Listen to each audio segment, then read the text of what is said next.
another episode of the 3D Gen podcast. We had to take off last week. We were all kind of out and about. Grayson was in South Bend, shooting the shit, spitting some game, watching the game, all that, all and above. Quick recap. I went 2-3 in college football last week, and both of the other two D-Gens there went 4-1. So I am now 21-16 total. Jack's 20-14-1, and then Grayson is 19-14-2. So we're all in the green. Anybody got anything to say about this past week? I'm just gonna open the floor. Y'all watch any football on Friday night? Maybe a little bit. I think I fell asleep. Well, Can you I don't know about you guys. I fell asleep at halftime, so I need to bring on a guest to recap the second half of the Colorado game for us this week. Okay. That's Coach Prime. It's me. I got my watch on. Our team sucks. Stanford scored 36 points in a half. Some kid had 300 fucking yards. They hadn't scored 36 all damn year. They lost to Sacramento State. And there's no I in team, but there's an I in Prime. Fuck all those kids. They're trash. My Louis luggage, they're getting shipped out. I'm tired of this. I'm going back to Jackson State where I can run it up on kids that are going to be valeting my rental car in 2 years. I'm tired of it. I don't want to play good teams anymore. We ain't going to a bowl game. We're not winning a game the rest of the year. Washington would put 100,000 points on us, so thank God we ain't playing them, or I'd buy it out with my coaching salary. We will not win a game the rest of the year. Book it now. I bet my son's entire NIL deal on UCLA money line next week. We got a bye week. We're not watching tape. Why the hell we watch tape? We're not winning another game. And we're trash, but it's going to be about me the rest of the year because at the end of the day, that's what coaching is about, me. And when I leave for the Florida job and I win 5 games a year there, it's going to be all Louis there too. So, yeah, no, I mean, I missed the second half. I watched the first half. It was 29-0. And then, Stanford shocked the world. Some kid had 300 receiving yards in a half. And like Dion mentioned, Stanford's high point total on the season was 37, and they had like 36 in the second half. So the embarrassment tour rolls on in Boulder. I love it. First off, I just want to start with that. I love that. Thank you, Dion, for the interview. Yeah, thanks, Dion, for coming on to the show. We should get some views for that one.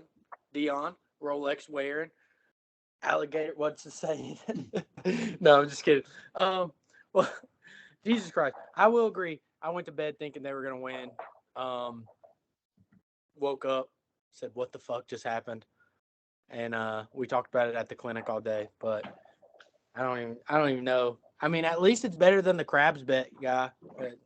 My guy went under 2.5 wins all year, and they blew by that. But all right, let's get into place. Dion showed up. Let's get in place. Start with the fifth play, Jack. Let Grayson calm down for a second. Fifth play. I don't know if I have a fifth best play, but F it. Let's go start with the boys down in Austin. Learn you were playing away. Hopefully we can get a little WVU revenge here because what happened last week. If anyone wants to talk about it, we can. So a little Hail Mary present there. Texas opens up as 22.5, I think. But what I'm going to do here is do a little spread and over total points. So I'm going to take Texas at minus 22.5 and the over 61.5 for plus 240 odds. And granted, this is the best team that Houston will see all year. WVU game a run for their money, but so defensively, it's going to be challenged, and Houston defensively is one of the worst teams in college football in all aspects of defense, which is not very well for an offense that is the highest powered to Texas. I was kind of going over the math here, like a 49-14, like a 42-21 kind of gets that over. I think it's very doable, especially Texas coming off the bye after losing to Oklahoma in the last second there. I think they'll be firing on cylinders to show that that game was a fluke, low key. But just like I said, if the total scares you, just take the 22.5. But if you're a betting man, take the spread with the over. Well, Jack said he wasn't going to do any alt lines, but he pulls out a 2-leg parlay for plus 240 on his. That's arguably worse, but I Yeah. respect the bravery. I actually have a play on this. It's my fifth play, so I'll just real quick. I'm on the under Go ahead. 60.5. So, it's more strictly a betting splits play. 25% of the money's on the under, but 25% of the bets on the under, but 75. Oh my God, I'm saying it wrong. 25% of the bets are on the under, but 75% of the money. I'm kind of with Jack. I do think Texas kind of comes out and flexes a little bit on Houston, especially after what happened to us. I don't really want to talk about it, but we can if we have to. I think that Texas might start slow offensively a little bit, just from having that week off and coming off of a really dramatic loss. So I think that they kind of start slow, but their defense comes out to play really well, especially in the first half, and then they pull away in the second. Don't hate the spread, but it's a big spread. More so betting split play and thinking that it's going to start slow offensively, but be strong defensively. Somebody's got to be right. Yeah, I mean, one of us will be right, but Jack has the spread with it, so I don't know now. Hopefully it's me. Any thoughts there, Grayson, or if not, take us into your fifth play of the week. So my fifth was going to be bye week minus 2.5. No, I'm kidding. Florida State minus 14.5. I don't know much about Riley Leonard's status because no one does. Injury reports in college football are notoriously but consistently very murky. He's kind of a game time decision kind of thing day to day, trying to come back from a high ankle sprain, especially with the gravity of this game.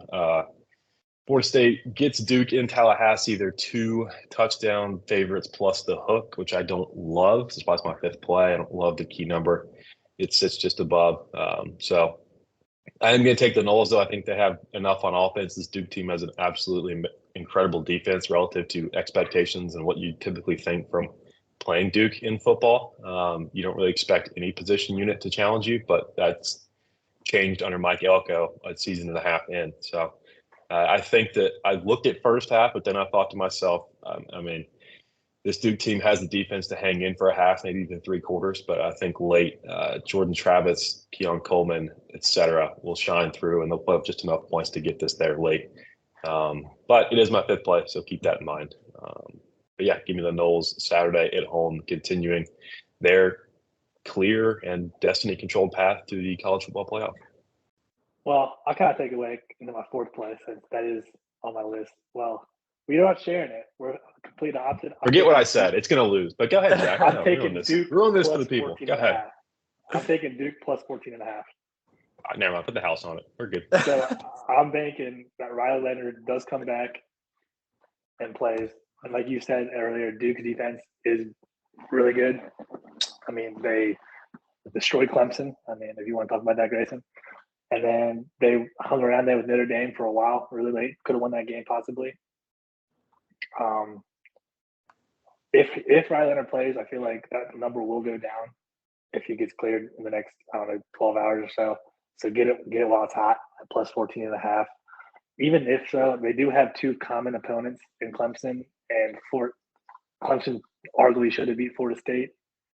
I don't know how you feel about that one too, Grayson, but I think they were the better team in the game, honestly. So like I said, get it while it's hot, Duke plus 14.5, and praying that Riley Leonard does play.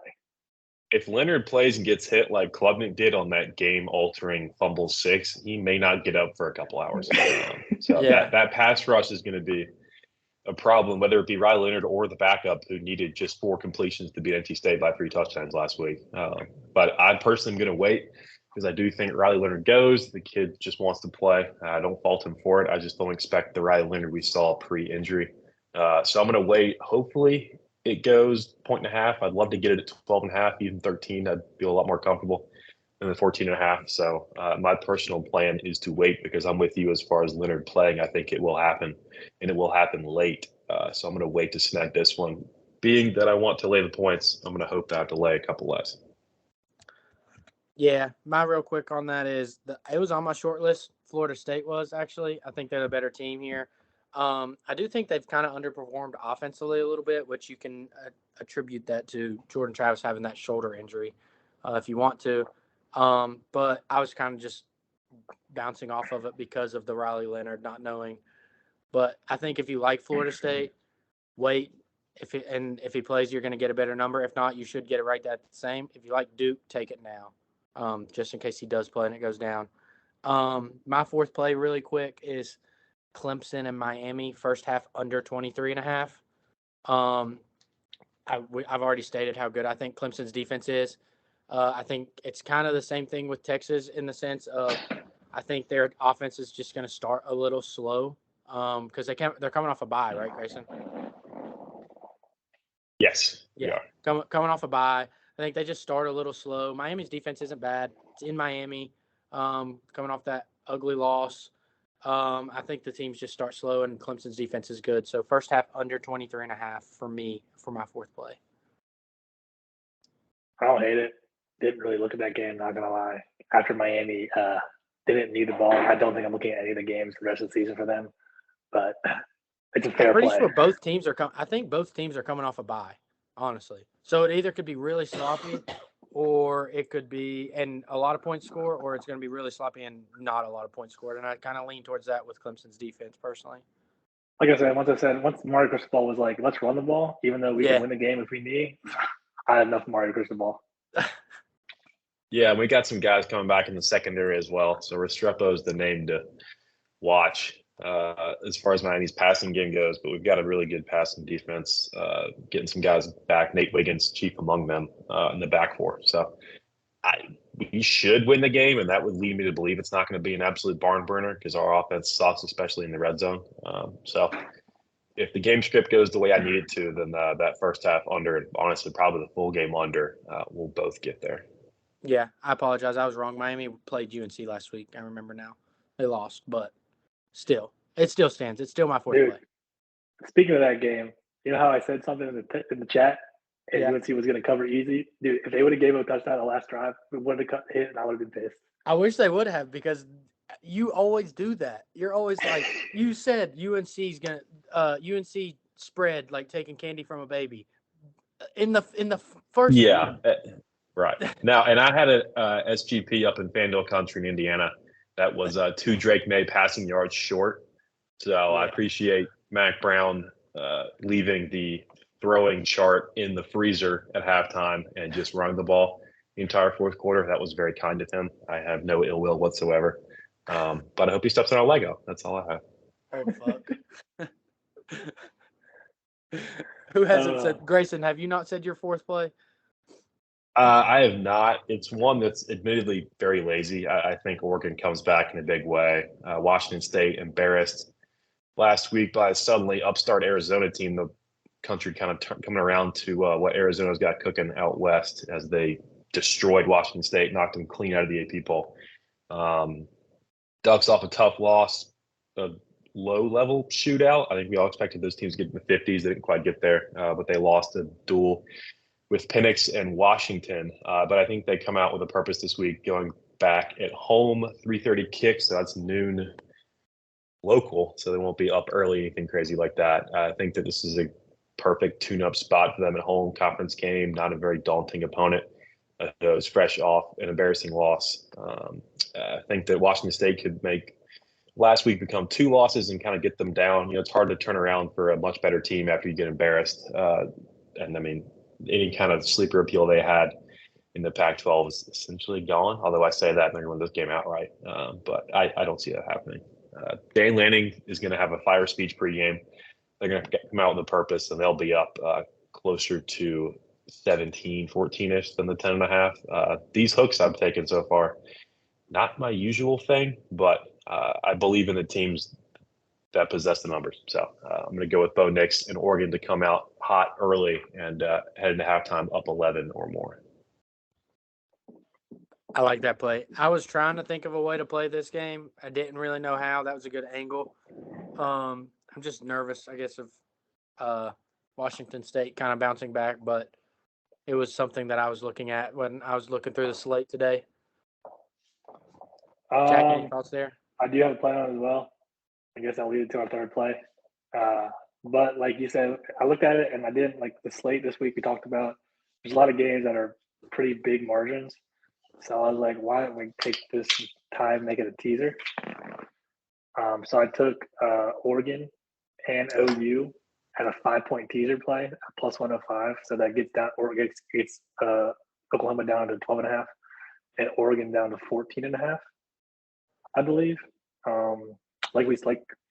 Grayson was saying, Washington State is coming off a huge loss, and Oregon is 10 times the team Arizona is, and getting that down to I think of what maybe what a 19.5 to 14.5 is huge. So it gives Oregon, 2 touchdown, roughly essentially favorites, and they're averaging, well over that every game, and they beat all their opponents outside of Washington and the fluke Texas Tech game.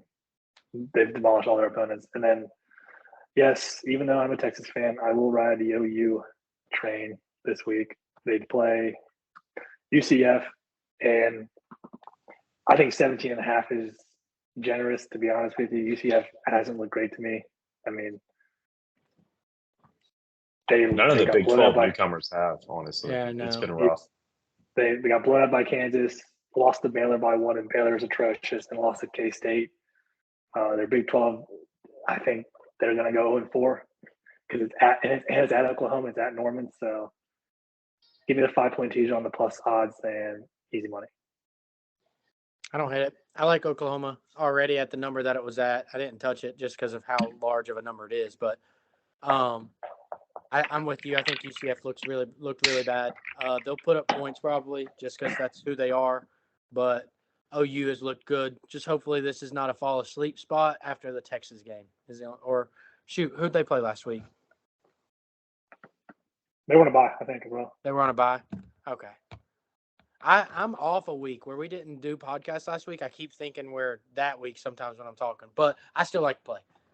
Both teams get a bye after that game. What's your third play? My third one is going to be a full spread. It's a big number. It's a really good team against a really bad team. And I love they coach the bad team. But the North Carolina Tar Heels stay at home. They get a hapless Virginia team off their first and likely only win of the year against William & Mary by like 2 touchdowns. Drake May for Heisman is picking up traction. I have attempted to jump the market on Heisman futures once with Sam Hartman, and he promptly lost 2 games in a row. So that's going to hurt looking at that in the pending for 6 months. But I took Drake May at 20-1 prior to last week's win against Miami, a resounding effort in which they essentially ended Miami's hopes of a playoff run. Not that they should have had that anyway after Cristobal's performance against Georgia Tech late. But officially in the graveyard for that. I think Clemson's going to roll in this week too. But yeah, Drake May is the best quarterback in the conference. I think there's an argument to be made in the country at least. I mean, you want to put performances up next to each other. He might have been slowly approaching Caleb Williams after his 3-pick game. The Heisman's a very in the moment kind of thing, but there is a season long aspect to it as well. So I don't think he should be the favorite. I think that's going to be Penix for a while. It's probably going to take a Penix loss for him not to win the Heisman, in all honesty, unless Drake May goes on an absolute heater and keeps this Heels team undefeated. I think that will be the case this week. They're not going to lose outright. The question is, will they put up enough points late? We kind of saw the model last week as they ran the ball, needed 2 freaking passing yards in the last 9 minutes. Didn't get it, but they're ripping off 60-yard runs. So they can punish you through the air for 3 quarters, and right when you throw the white flag up, they're going to put it on the ground and still gash you there. So I don't expect a lot of resistance from Virginia. This is a team that's in need of a complete teardown and rebuild on the field, off the field, everything in between. And I don't think that their one ACC win, should they get one this season, will be in Chapel Hill, even on the CW, which is a disgrace in the ACC. Should be ashamed of themselves. I don't care how bad Virginia is. I know how good North Carolina is, and they should be on real TV stations, not the CW. So give me North Carolina minus 23.5. I like it. I only didn't touch it because of how large the spread is, but Virginia's bad. They're really bad. They needed almost a meltdown by JMU to even make that a game in the second half. Right. I mean, they beat William & Mary, but okay, cool. Like they're really bad. So I also agree with that one. Jack, any thought there before I say my third play? I honestly forgot that UNC played this weekend. As you guys know, I won't say it just to curse Grayson's pick. Don't do it. So I'll leave that as that. So, and I honestly probably just forgot about it, so Grayson can get this dub. And thank you for joining Drake May Heisman. I started that last year. You can clip that. Just saying, I'm a year early, so I'm basically the biggest Drake May fan out of three of us. But love the play. I think I just looked up. UNC is 4-1 against the spread this year, which that one loss being against, or that one being with App State was their one that they didn't cover. So love the odds, love the team, love the quarterback, and love the opponent. So love the play.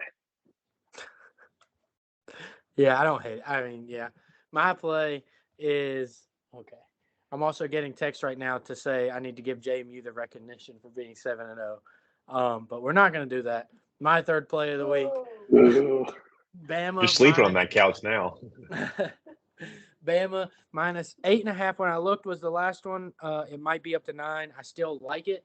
I don't love taking Bama at this large of a number, it feels like, just because of how non-explosive their team is. But I'm not impressed with Tennessee overall. I think that the lack of downfield threat is kind of like holding them back a little bit. I know they had a big one last week, but I don't know. I'm jumping on the Saban train. I think he's kind of figured it out a little bit. I know that they only won, 24-21 to Arkansas, but Arkansas kind of came out and played really well, especially in that first half. So jumping on the Saban train. He's got the boys right. Milroe looks okay, not great, but okay. I think that they're just a better team than Tennessee. So Bama at home minus 8.5 is what I seen last. But if it's 9, I still like it. You know, I do like the under too, but so that makes it kind of hard. But minus 8.5 is my play. Yeah, I mess with it. It's a scary play just because of what happened last year. Obviously, last year was a different Tennessee game, and that was in Knoxville. I mean, well, yeah, quarterback that backed up the hype last year too. Milton has been all cannon, no accuracy, unfortunately. Tennessee's on my short list of teaser candidates, but go ahead, Jay. No, you're good. I mean, like I said, it's a different Tennessee team. I think it's at Tuscaloosa. Alabama wants this revenge game for the players who were on that team last year. Like, I don't hate the play. Like you said, the number scares me a little bit. 8.5. Maybe it was smaller. I would probably hammer it, but it was too uncomfortably for me to take that, especially with how Alabama has played this year so far. I like Alabama anything under double digits personally, just because I like that aspect. Like they want revenge. Milton hasn't looked great. I do like Tennessee as a teaser leg though. I looked at it for a while, but I think Alabama wins, and I think at home like they can get like a late touchdown or something to push into the double digits number. So that's the main reason I went with it instead of using Tennessee in a teaser. If you want me to be honest, I just think at home they get a late touchdown. Fair enough. Yeah. I think as far as the teaser goes, they may be outside of that number, whether it be 14.5, 15, whatever you choose to put it at. And then Josh Heupel is going to throw the starters back out down 20-something just so they can continue to lie to themselves about being a good team since Florida went in and kicked their ass. So I think that pride will be chief among the reasons that this game is going to probably be a good one. But Nick Saban post-game will be live from like the compacting lot where you see Dodge Chargers just die one by one if they lose this game because Tennessee is nowhere near as good as last year. I understand this Alabama team is not the loaded roster we've seen in the past, but these guys still have pride, if nothing else. I think Milroe's a better quarterback in this game, as rough around the edges as he's looked. Milton's been in college 6 years and still can't throw a damn ball accurately to save his life, so that's an issue. He's the most hyped 3-time backup in the history of college football. That's really all I got for Joe Milton. But it's Tuscaloosa, it's revenge. Very, very rarely in his entire 15-year-ish, whatever it is, tenure, does Saban lose back-to-back years. Ole Miss did it in 14-15. That 15 game was very, very weird. Took some crazy things to happen for that to come through twice. I know Johnny gave him hell at A&M during the start of the playoff era around that same time, honestly. But since then, it's been very, very hard, even as his assistants start to squeak out wins, to get back-to-back or even multiple. I mean, I know when Dabo got his second win over him in the championship, he's one of the few coaches that have beat him multiple times. That was a couple of years ago. It might have changed, but not by much. So I have all the respect in the world for Bama, but I think Tennessee may just throw the starters out for a BS touchdown late, and that would be my inclination towards teasing Tennessee up rather than Bama down, which isn't a bad idea either. Get them at 2.5, 3. Anything above 3, I wouldn't do it, but that's also a look too teaser-wise. Fair. Moving into our second play. Wait, did y'all say your third, everybody? I think so, right? Okay. Moving into the second. Anybody who wants to take it away? Fuck it, I will, since great to keep taking the place. I have another little teaser. So, again, two teams that have opened as huge favorites at Michigan and Washington. I took a 4-point teaser on them, so that brings Michigan down to 20.5 and Washington down to 23.5. As you guys know, previously on the show, I love taking the Washington train. Unfortunately, couldn't take him last week. Probably could have taken 5-0. Oh, yep. Sorry. Pause. Yeah, pause. My God. I meant to say the Michael. He loves Penix the train, Michael Penis. But I mean, I don't even hate to play at Washington minus 27.5 over a really, really bad Arizona State team. I mean, Arizona State lost to Colorado. I mean, that says enough right there, you know. And their schedule only gets harder. So poor Arizona State, they're just going to get destroyed. And then Michigan plays Michigan State, and Michigan State is having a lot of issues, not just on the field, but off the field. So we'll keep going with that, ride the train there. And since the odds are so big at minus odds, take the 4-point teaser to get some plus odds there. I did odds, but now I don't know what they were. I think they were plus like 105 or plus 110 or something like that. But I feel like at 4-point, it's got to be a little higher than probably like 115. Because 5. If it's not, then just don't do it. I would line shop with these numbers because these teasers, you're giving up value. FanDuel has actually messed their odds with teasers. Well, they're getting killed on them. That's why. Yeah, the offshore teaser odds are way better, in all honesty. So, I mean, still, if you want to take a 4-point, just shop it. Because I'm pretty sure a 6-point teaser that I was last week was minus 134. Plus 140. My bad. Plus 140. Okay. Okay. Yeah. That's not bad. I don't hate that.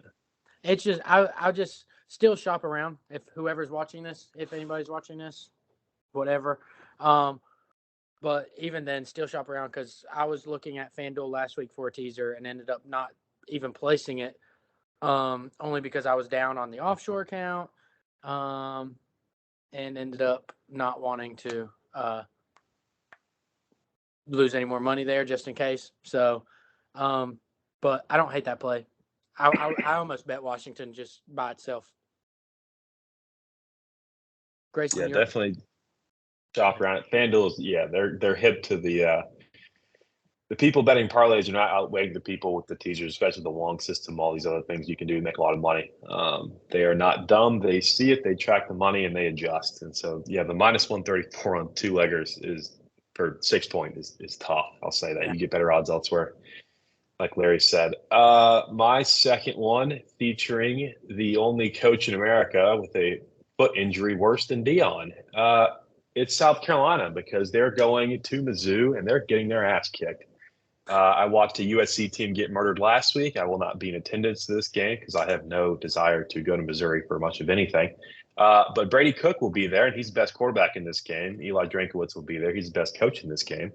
And, Mizzou's going to stomp on them. And Shane Beamer can't stomp because he's a dumbass and kicks things when he gives up bomb touchdowns at the buzzer to skinny white boys built like Hunter Renfrow. So you hate to see that as he continues to coach worse than Will Muschamp record-wise to this point, even though he was God's gift to college football. and talking out of his ass on a microphone as he does each week, blaming everyone but, of course, the one in charge, which would be himself.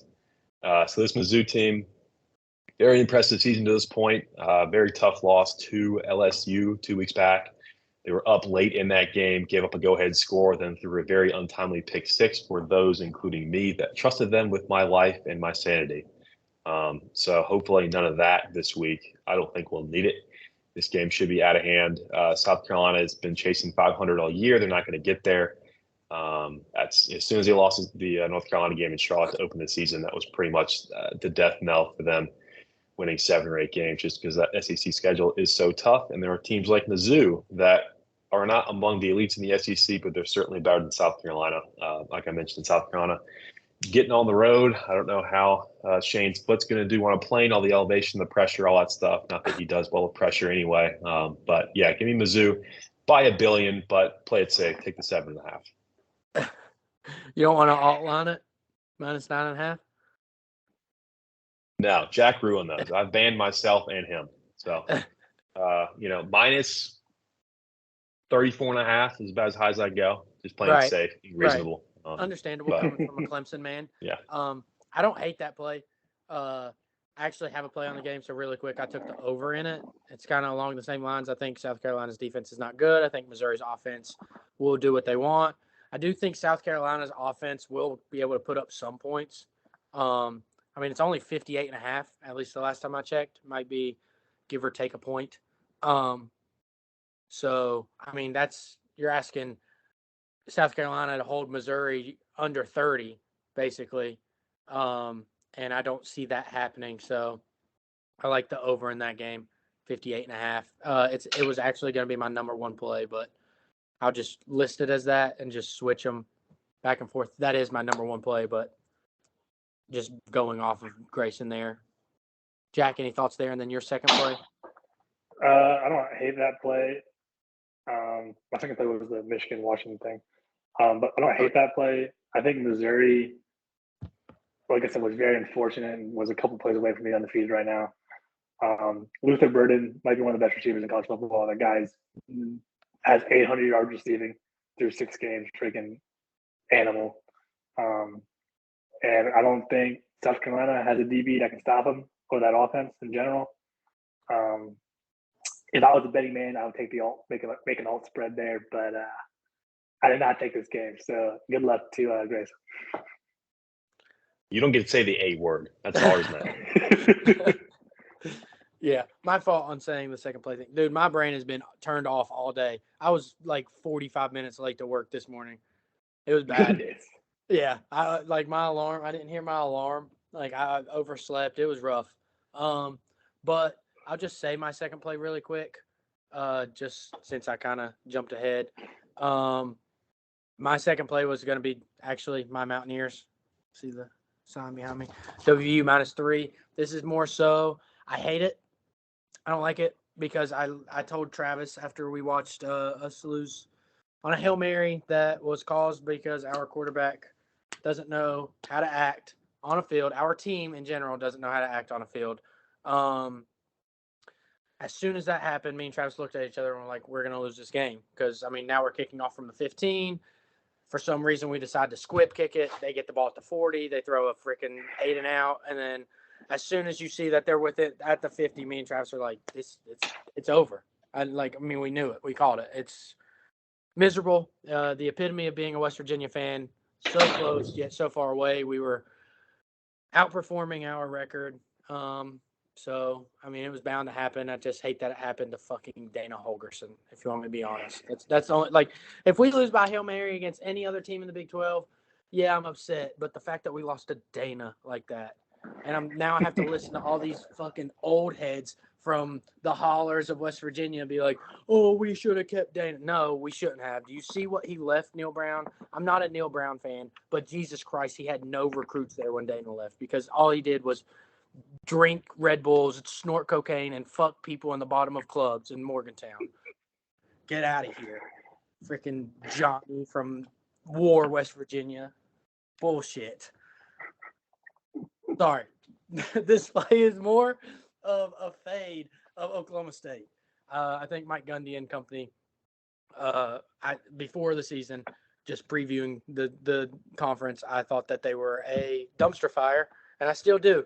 The fact that he's playing his son at quarterback, I don't know if he actually got to play last week, but playing his son at quarterback when he has no business being a Power 5 Division I scholarship quarterback is just proof that he knows that this is probably his last season there. So it's more so a fate of Oklahoma State. Plus, Neil's actually not terrible in Morgantown, so West Virginia -3. I mean, that makes some homer bias there. I'm not touching that team after what happened. And Oklahoma State does look good. I mean, they just come off a win against Kansas. Yeah, but Kansas is frauds, I feel like. Like Jalen Daniels and Kansas, they play really good in their out-of-conference schedule, and then they play good for, like, last year, exactly what he did. Like, he got hurt. He didn't play, like, 6 games. And then, I mean, I feel like they never perform well in their late in-conference games. It's always they look decent to begin the season. This is the You're not wrong. You're not wrong. Maybe OK State wins on a Hail Mary again, so we'll see. Yeah, possibly. Good. Jesus Christ. I mean, if that happens, I wouldn't be as mad as if it does to Dana, and it did. So at that point, it's just another day of being a Mountaineer fan, you know? That might get more TikTok views than my mess earlier. Depending on where that lands. I really didn't mean to do it. I wasn't going to. I was just going to say WU -3 and move on. I can't just stay away. Rant aside. Well, Jason, for you to play, are you going to take USC, the team you just saw, live? No. USC did do numbers that helped you, and you got the bag. You know what the boys, what the people know what happened. Yeah, that's why I'm going to cut this short. Probably, I got somebody coming in on a flight. I'm kidding. I used the podcast Twitter in my drunken state, which lasted several hours, to post a picture of the field and first disparage Trent, Book It with Trent, because it's funny. He did not respond. However, his more talented in a lot of ways colleague, Lauren, did respond, because my next thought was, why not? And so I put up another picture of the field, a different one, because I was drunk and I'm an idiot. And anybody remember the caption I put with that tweet? It was very eloquent, thought out, respectful. Where you at? That's exactly what it was. And just like Caleb Williams threw a pig for every letter in that caption, she did like the tweet. So that is my biggest accomplishment while inside the game, other than hammering Notre Dame. Even boosted money line up thanks to FanDuel and all the boosts they threw at me as soon as I crossed through state lines that allowed it. So that was nice too. But yeah, big weekend for the Irish, big weekend for the Twitter. And as Coach Prime would say, more importantly for me. So patting myself on the back. And yeah, I'm going to keep trying to do that as I continue to be intoxicated watching football on the Twitter this week. So. And with that, let us know what the number one play is. Yeah. It's Penn State. I know Larry's a big Buckeye, but yeah, no, I think I'm getting the better defense. I'm getting the better quarterback. I think the better overall player in this entire matchup is Marvin Harrison Jr. That's fine. They've had him for a couple of years now. They have not won much of anything. I know his exit last year played a role, as did Noah Ruggles kicking a ball to the wrong zip code to end the game. But, all that did was cost C.J. Stroud being their one pick. So, as we all know, that worked out great for the Panthers, and I won't mention anything else about that. But, yeah, I think the Ryan Day-led Buckeyes will come up as short as Bryce Young is relative to other good NFL quarterbacks. Oh, Jesus Christ. He was born on third base. Ryan Day, born on third base. He's still there. He fakes, he's going to steal every couple of years. And he gets looked back by every coach with a respectable resume that actually built something themselves. So, James Franklin sees ghosts in the horseshoe. He's only beaten Ohio State, I think, once in the time he's been there. Penn State has an MO to win every game except for Michigan and Ohio State, which is not good considering they share the eastern side of the Big Ten with those two teams. This round robin is one of the better little mini series of games each and every year, just because these three teams are almost always up at least to a level of their peers. So the winner of this game is going to have a massive leg up in the race to the playoff, and obviously getting to Indianapolis and beating Iowa by 70 points. So I don't think that necessarily win outright because they are in Penn State, in Ohio State in the Horseshoe. It's going to be loud. Drew Aller is also a first-year quarterback, as is McCord. So, not expecting a dominant Penn State showing, but I think they do keep it close. This number has climbed a bit throughout the week. It's 5.5. I absolutely love them in a teaser up north of 10 points. The classic 6-point teaser, get them at 11.5, 12. Somewhere in that neighborhood. You're not going to get 14, but you should be able to get them over 10. So I think somewhere in that nice sweet spot should be enough. Like I said, I'm not quite bold enough to take money line. I just don't know enough about Penn State. Neither of these teams have been overwhelmingly challenged throughout the year. I think Ohio State has the best win, the thriller against Notre Dame, also at home. But that was a 17-16 game. So expecting similar defensive battle, but I think these teams get into the 20s. There's just too much talent in the field offensively. But I think Penn State keeps it close enough within the number, win or lose. I like it. That would be. I'm staying away from Big Ten games. Honestly, I never get them right.